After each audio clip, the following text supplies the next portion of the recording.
Una de las magnitudes características de todo material es su densidad y la definimos como el cociente entre la masa y el volumen. Y las unidades serán entonces los kilogramos sobre metros cúbicos o los gramos sobre centímetros cúbicos en el CGS o en el técnico las unidades técnicas de masa sobre los metros cúbicos. Una particularidad con respecto a la densidad es que es útil tener en cuenta lo que llamamos densidad relativa, que es el cociente entre la densidad de un líquido y la densidad de un líquido patrón. En el laboratorio utilizamos los pignómetros que me aseguran volumen, siempre el mismo volumen cuando cargo con el líquido hasta el enrase, independientemente del líquido del cual se trata. Siempre voy a tener el mismo volumen de cualquier líquido que yo ingrese hasta enrasar. Entonces, la densidad del líquido relativa, decimos, a la densidad del líquido patrón, por ejemplo agua, va a ser el cociente entre la masa del líquido dividido el volumen del pignómetro más la masa dividido la masa del líquido patrón, que es el agua, dividido el volumen de agua, que es el volumen del pignómetro.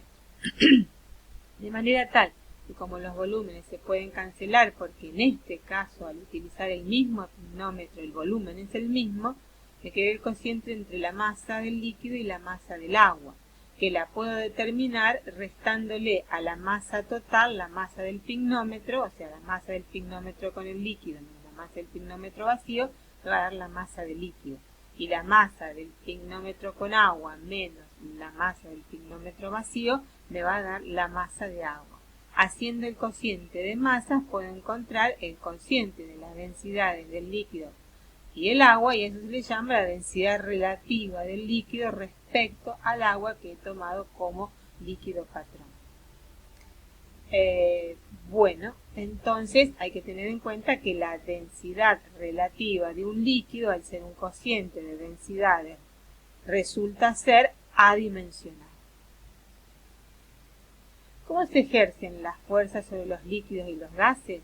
En un fluido, para que se produzca el efecto deseado, es necesario que el mismo esté encerrado y la acción de la fuerza se ejerza mediante una superficie. Por ejemplo, cuando colocamos el fluido en una jeringa y para poder moverlo lo que vamos a tener que poner es el pistón y ejercer sobre ese pistón que tiene un área S la fuerza correspondiente.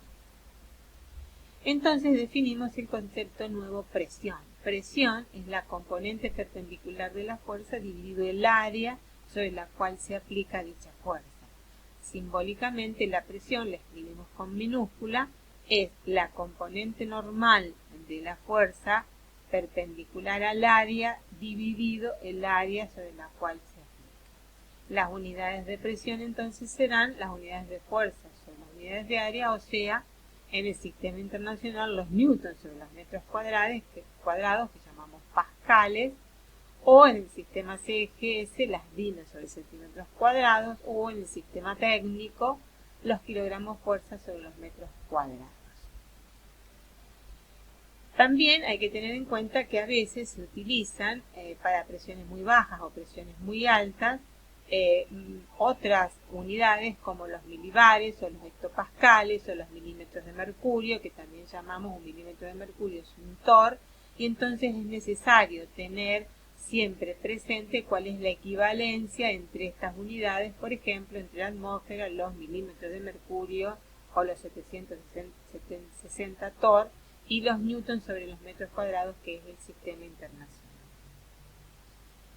La presión en el interior de un fluido uno puede, digamos, observarla porque si colocamos en un tubo que está abierto en ambos extremos, colocamos una tapa en uno de los extremos y la sumergimos en un fluido, vamos a ver que esa tapa permanece adherida al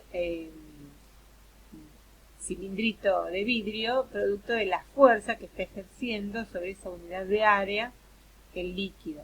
Pero si en vez de ser un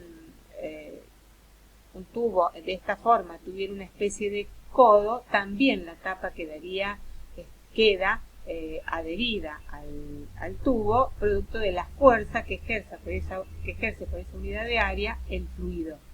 Si tuviésemos entonces unos pequeños discos lo que veríamos es que en cualquier dirección el fluido va a ejercer sobre ambas caras de ese disco una fuerza F.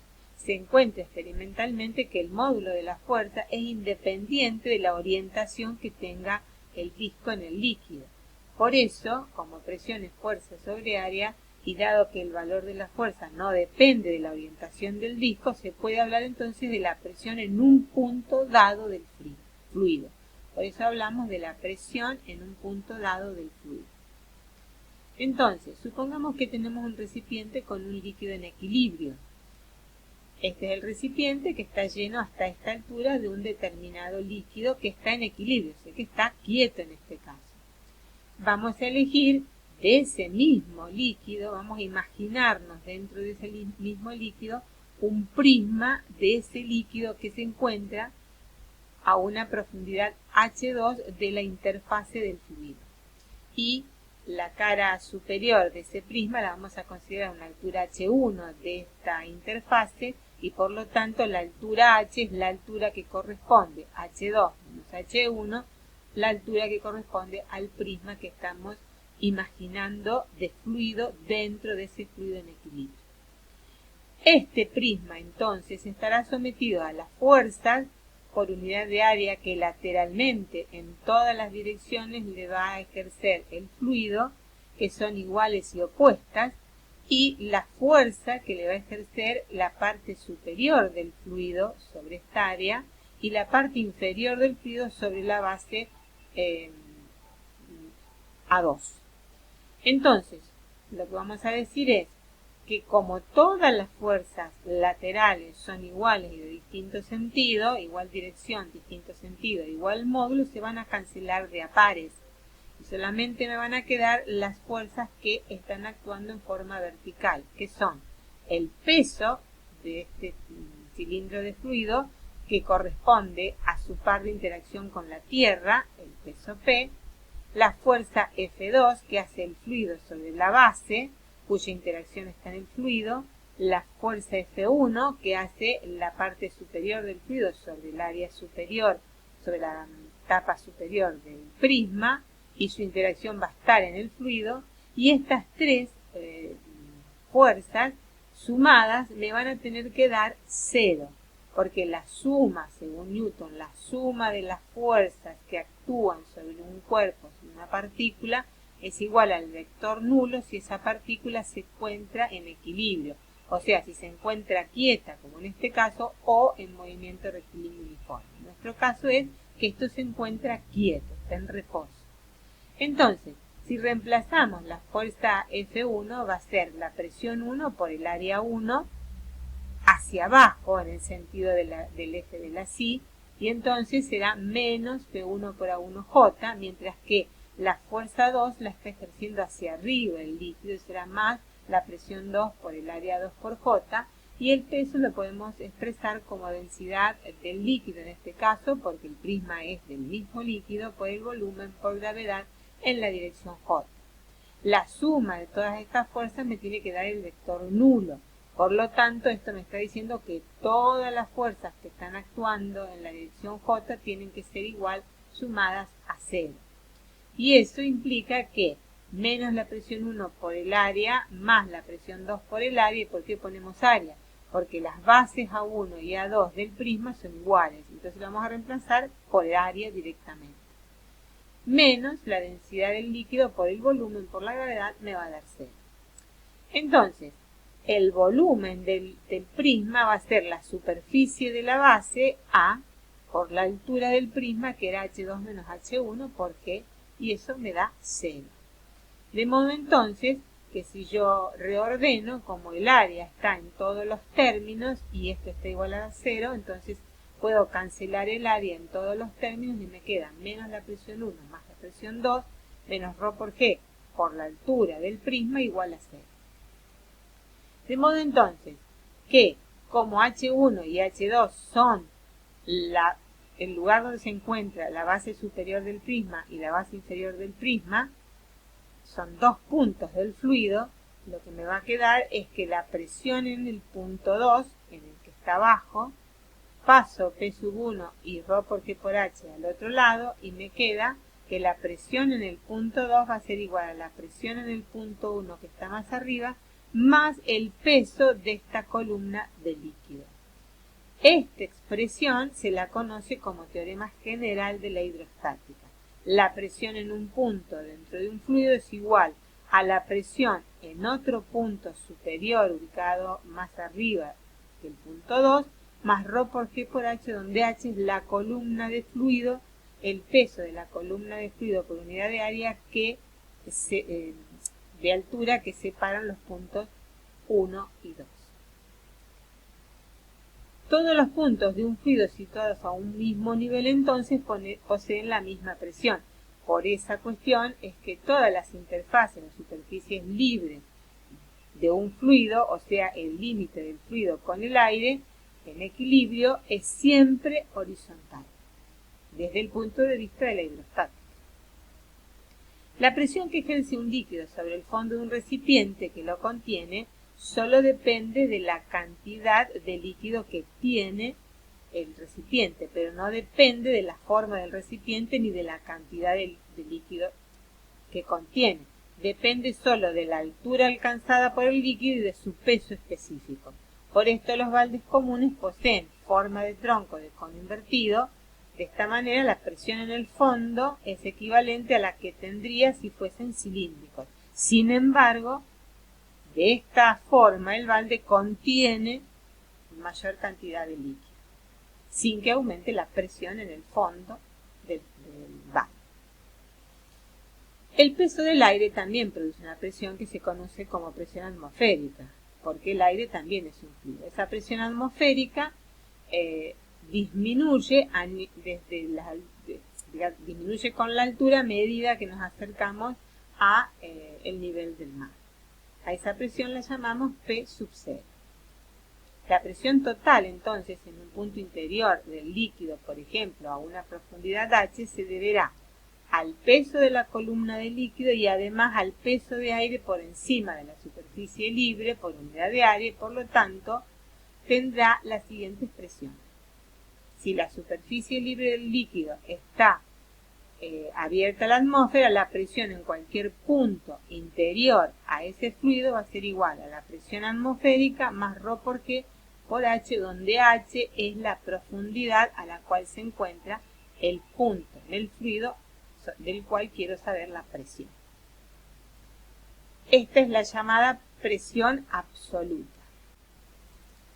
El principio de Pascal nos habla de la presión aplicada en un fluido encerrado que es transmitida sin disminución alguna a todos los puntos del fluido y a las paredes del recipiente. Para ello, él considera un recipiente como el que vemos en la figura, donde tenemos un pistón de área 2 en este sector y un pistón de área 1 menor en este sector. A ambos pistones se le aplica una fuerza F2 en este caso y una fuerza F1 en este caso. Entonces, lo que dice el concepto de presión es que si yo ejerzo una fuerza 2 sobre esta área 2, la presión va a ser F2 sobre área 2. Y si aplico una fuerza F1 sobre esta área 1, la presión va a ser F1 sobre área 1. Pero el principio de Pascal lo que dice es que la presión aplicada en un fluido que está encerrado se transmite sin disminución alguna a todos los puntos del fluido y a las paredes del recipiente. Por lo tanto, si yo aplico una fuerza sobre esta área, voy a estar haciendo una presión P sub 2 que se va a transmitir con la misma intensidad a este lugar, donde también estoy aplicando yo, por otro lado, una fuerza F1 sobre el área 1, o sea, una presión 1, de modo que la presión 2 tiene que ser igual a la presión 1. Si la presión 2 es igual a la presión 1 por el principio de Pascal, entonces resulta que la fuerza F2, que es presión 2 por área 2, es igual a la fuerza 1 sobre el área de este pistón por el área 2. Me permite encontrar una relación entre las fuerzas y establecer que yo puedo ejercer una fuerza determinada para equilibrar en el otro lugar donde hay un pistón más grande, otra fuerza que está ejerciéndose sobre el área 2. Para medir las presiones se utiliza el manómetro de tubo abierto. El manómetro de tubo abierto es un tubo en forma de U que contiene un líquido que se llama líquido manométrico, que puede ser mercurio, agua o cualquier otro líquido, y que tiene una regla graduada que me va a permitir determinar la diferencia de alturas entre este menisco y este menisco. Entonces, la presión en el punto B la vamos a llamar P sub B, y la presión en el punto A, que está a la misma profundidad que B, es igual, de acuerdo al teorema general de la hidrostática, a la presión atmosférica, porque esto está abierto a la atmósfera, más el peso por unidad de área de esta columna de líquido manométrico, o sea, PA es igual a P0 más ρ por G por esta H. Pero nosotros sabemos que la presión en B tiene que ser igual a la presión en A porque está al mismo nivel dentro del mismo fluido. Aunque tenga la forma en U, este punto está al mismo nivel que A al mismo nivel que B, entonces la presión en ambos es la misma y la vamos a llamar P. Por lo tanto, si P es igual a P en B, que es igual a P en A, resulta que P en A es igual a P. O sea, que la presión absoluta en este punto va a ser igual a P0 más ρ por G por H. O sea, midiendo la diferencia de alturas entre los extremos del líquido manométrico, multiplicando por ρ del líquido manométrico y por G, voy a obtener, si le sumo la presión atmosférica, la presión absoluta en el punto B. Ahora, en general, uno no conoce cuál es el valor de la presión P0 cuando está midiendo. Entonces, lo que se hace es pasar restando esta P0 de este lado del miembro y me queda que P menos P0, o sea, la diferencia de presión que hay en este punto y la presión atmosférica, es directamente ρ por G por H. A esa diferencia P menos P0 la llamamos presión manométrica. Por lo tanto, la presión manométrica es igual a ρ por G por H. El manómetro me mide la altura, está calibrado, de acuerdo a la altura la multiplica por ρ por G y esto va a tener una calibración determinada que me va a dar directamente la presión manométrica en el punto B. El manómetro de tubo abierto entonces mide directamente la presión manométrica en función de la densidad del líquido y de la diferencia de altura entre las dos columnas del líquido. Sin embargo, Torricelli, quien sabía que la presión en el seno de un fluido era más grande cuanto mayor era la profundidad, en la cual nos encontraba, formula la siguiente hipótesis. El aire que rodea la Tierra ejerce presión al igual que los líquidos. Entonces, para eso, Torricelli realiza una experiencia que consiste en lo siguiente. Llena un tubo de mercurio que está cerrado por un extremo y el otro abierto, lo llena completamente de mercurio y después cierra, invierte este tubo dentro de un recipiente que tiene mercurio, lo invierte, él le puso el dedo, cosa que ahora no se puede hacer porque sabemos que con el mercurio no se puede tocar, lo invirtió de tal manera que no se derramara nada del mercurio inicial y lo que él observaba, que siempre que lo hacía, el mercurio descendía dejando un espacio vacío aquí y esa altura H entre este menisco y la interfase del fluido era siempre 76 centímetros de altura y la región por encima de la columna no contenía aire sino únicamente vapor de mercurio cuya presión a temperatura ambiente es despreciable. El experimento de Torricelli permitió entonces medir esa presión y así nació el primer barómetro. ¿Por qué? Porque la presión, si uno analiza, la presión en el punto B es la misma que la presión en el punto A porque están al mismo nivel dentro del fluido. Pero la presión en A, como está abierto la atmósfera, es la presión atmosférica y la presión en B es la presión en este lugar que como no hay nada o es despreciable el vapor de mercurio, la presión de vapor de mercurio la consideramos casi cero, va a ser directamente 0 más el peso de esta columna, que era ρ por G por 76 centímetros. Entonces, nace con esto el primer barómetro. La fuerza que equilibra y por consiguiente impide que descienda la columna de mercurio de altura H es la fuerza ejercida por la presión atmosférica transmitida por este a la base del tubo y equilibra el peso de esa columna.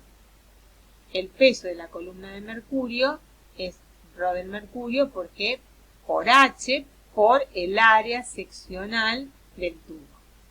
Por lo tanto, si yo paso a dividir esto al peso, me queda el peso de la columna de mercurio dividido el área seccional ρ del mercurio por G por H.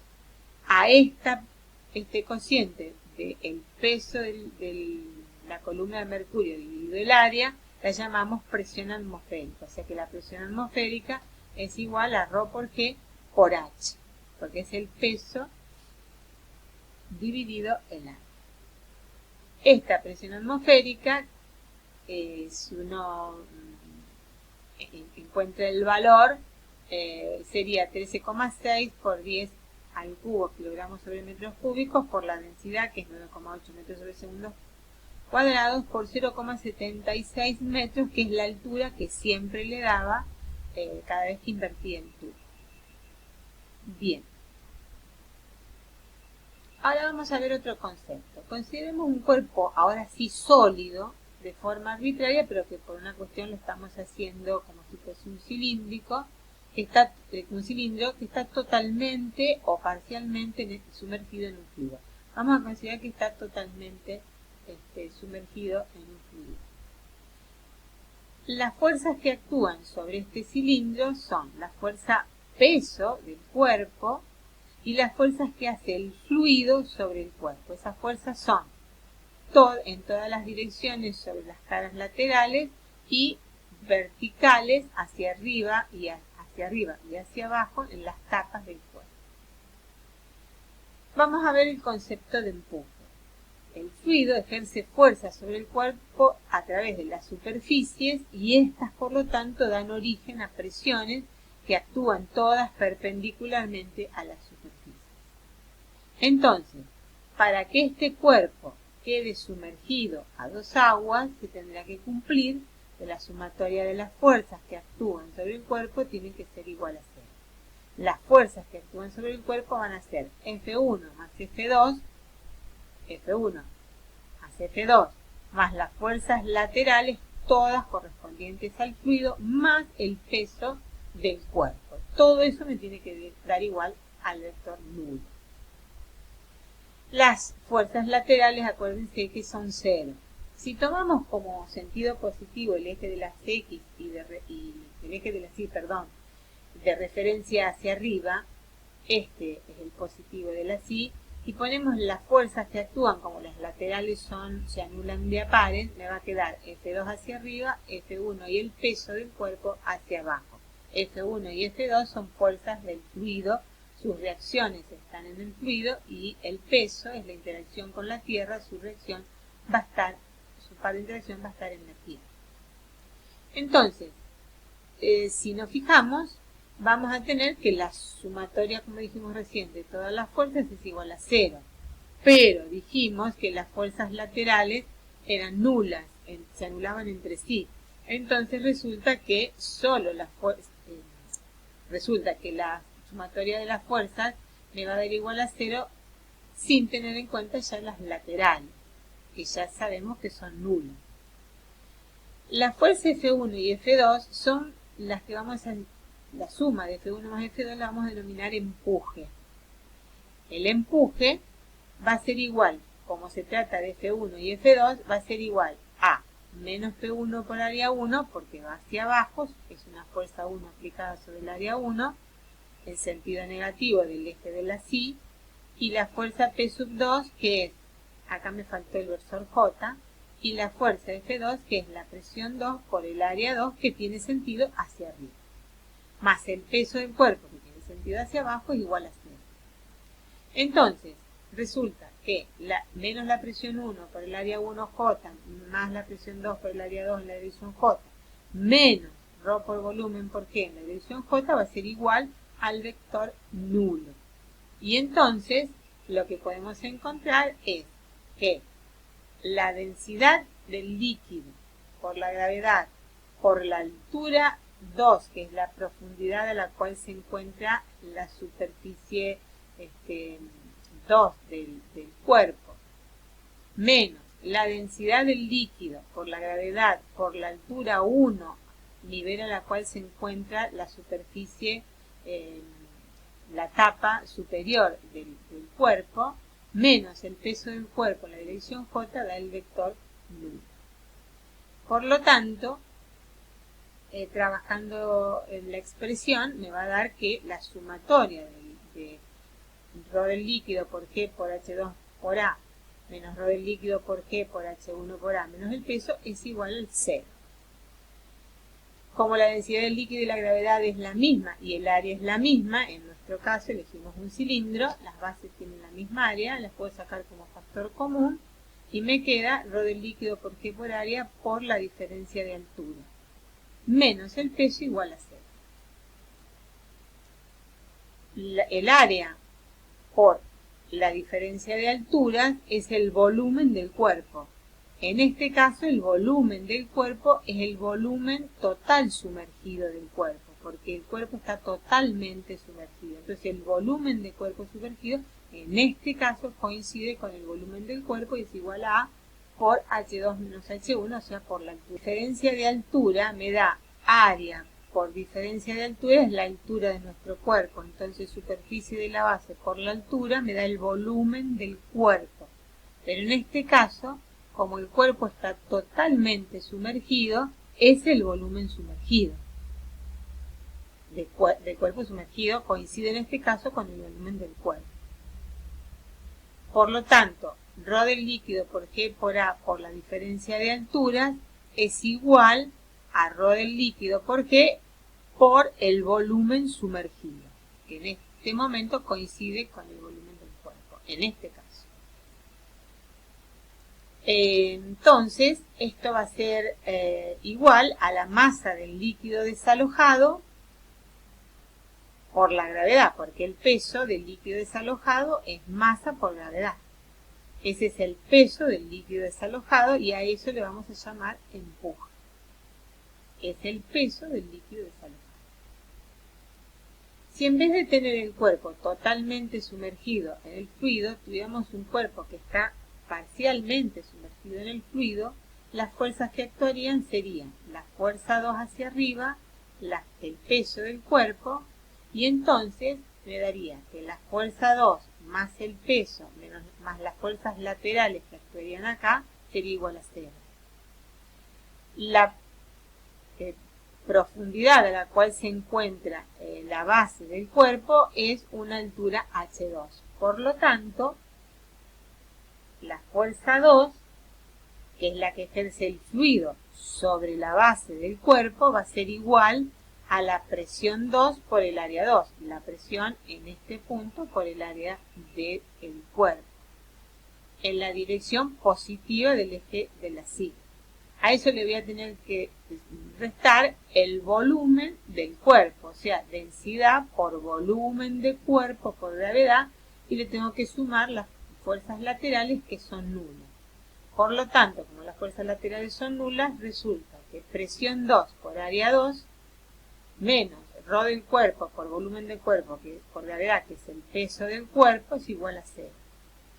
Por lo tanto, se tienen que cumplir estas dos condiciones para que la sumatoria de las fuerzas me dé 0.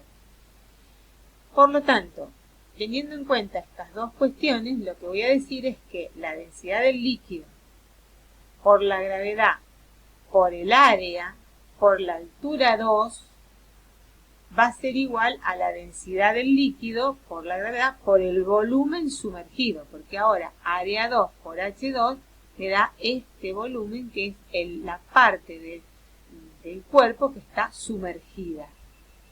Entonces, teniendo en cuenta esto, el empuje es el peso del líquido desalojado. Entonces, lo que voy a colocar en esta ecuación va a ser que el empuje, que es ρ por volumen por gravedad, me dice, digamos, en esta como el empuje es el peso del líquido desalojado, el empuje es igual a ρ del líquido por volumen por gravedad. Entonces, el teorema de Arquímedes dice que sobre un cuerpo total o parcialmente sumergido en un fluido actúa una fuerza vertical de abajo hacia arriba llamado empuje, cuyo valor es igual al peso del volumen del fluido desalojado. El empuje es densidad del líquido por gravedad por volumen sumergido o masa del líquido desalojado por gravedad o peso del líquido desalojado. Este principio de Arquímedes es lo que usan los aerómetros y densímetros. Son flotadores de vidrio, la parte superior es cilíndrica, tiene una escala graduada y en la parte superior tiene un ensanchamiento y una parte esférica con un lastre, en general tiene ahí municiones o mercurio. La mayor o menor inmersión que se produzca de este aerómetro o densímetro en un líquido indicará la menor o mayor densidad del líquido. En algunos aerómetros, como el que vamos a ver, tenemos la posibilidad de medir directamente la densidad al estar ya calibrado el aerómetro como densímetro. Vamos a utilizar el densímetro para medir la densidad de una solución de agua y alcohol que tenemos en esta probeta. Fíjense, la interfase marca en la línea graduada 0,900. Sería la densidad de la mezcla de alcohol y agua. Les presento una experiencia en la cual vamos a colocar un huevo fresco de gallina, lo vamos a colocar en un recipiente que contiene agua común. Lo que vamos a ver es que una vez que uno introduce el huevo en el líquido, el huevo se va al fondo. Le vamos a ir agregando ahora sal común, cloruro de sodio, la sal de mesa común. Lo que vamos a observar es que a medida que yo ingreso sal, el agua se va formando una solución salina y el huevo que antes estaba tocando el fondo del recipiente empieza a despegarse del mismo y a medida que aumento la cantidad de sal que le agrego al líquido, van a ver que esto va a quedar casi no transparente de la cantidad de sal que le estoy colocando, va a llegar un momento que se despega completamente, flota a dos aguas y por último flota emergiendo parte de su volumen en la interfase agua con sal líquido.